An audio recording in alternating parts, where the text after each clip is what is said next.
Mes chers collègues, ces vagues d'immigration qui se sont déroulées jusqu'au milieu du XXe siècle ont été bénéfiques pour la France pour deux raisons. Elles étaient contrôlées et maîtrisées, et les migrants de l'époque étaient animés d'un véritable amour de leur pays d'adoption et d'une véritable envie d'assimilation.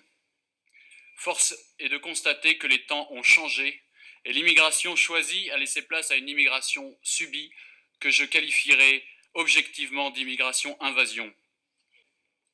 Une extrême majorité de ces migrants sont des hommes, bien souvent migrants économiques, et la France n'a ni la vocation ni les moyens de les accueillir. C'est une question tout simplement de justice à l'égard de nos propres compatriotes qui sont dans le besoin et qui, pour certains, n'ont pas de quoi se loger ou se soigner. Le bon sens voudrait tout simplement que les nôtres passent avant les autres.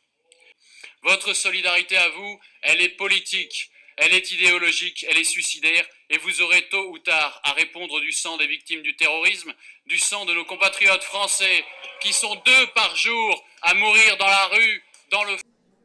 En ce qui concerne plus particulièrement l'action portant sur l'information sur la vie affective et sexuelle et la contraception, s'il s'agit d'exposer aux lycéens et apprentis tous les bienfaits, entre guillemets, apportés par une théorie se disant progressiste, comme la théorie du genre, le Front National s'y oppose. Je reprends.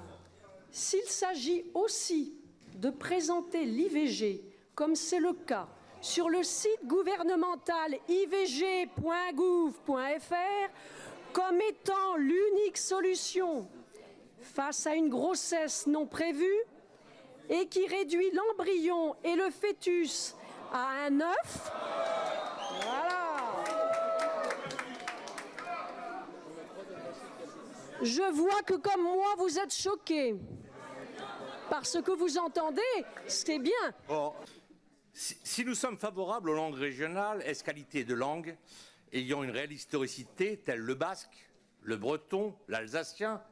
Nous rappelons que l'occitan n'est en rien une langue. Il n'existe pas de langue occitane standard à cause de la variabilité des patois qui la composaient, issus du bas latin et dont la compréhension était bien souvent limitée à une paroisse.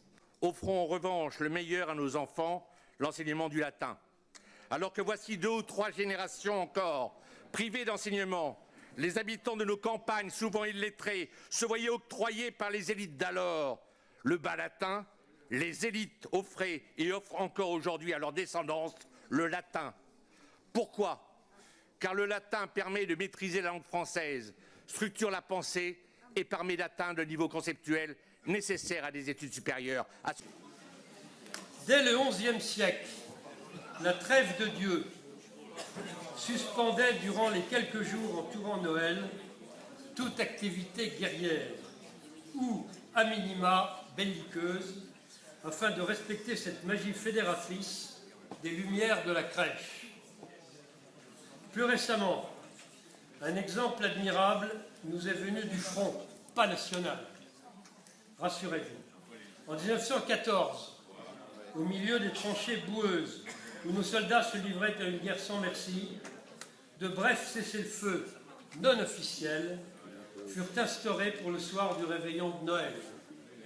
Pendant quelques heures, les soldats allemands, britanniques et français ne se regardèrent plus comme des ennemis, mais comme des frères. Vous évoquez le principe de laïcité pour motiver votre refus d'installer une crèche, Monsieur le Président. Pourtant, la crèche ne contrevient en rien à ce principe, comme l'a rappelé le Conseil d'État dans son arrêt du 9 novembre dernier. C'est avant tout une représentation culturelle de la pauvreté, de l'accueil, je dirais même de la vie. Je voudrais vous faire une confidence. J'ai bien failli accepter.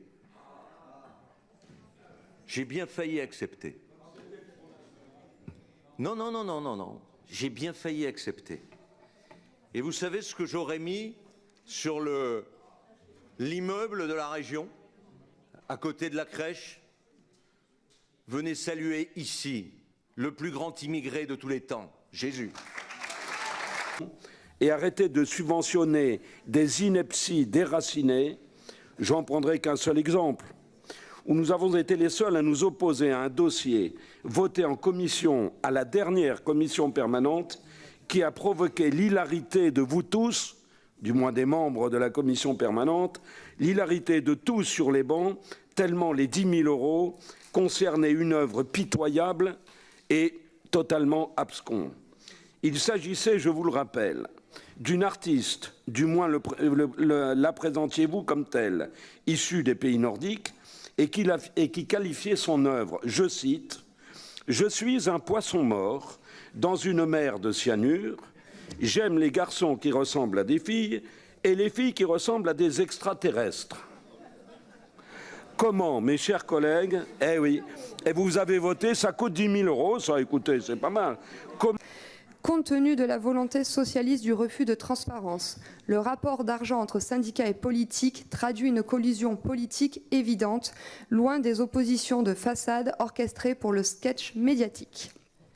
Il n'est pas étonnant que les syndicats soient aujourd'hui totalement discrédités aux yeux des salariés, qui chaque année se détournent davantage des organisations syndicales.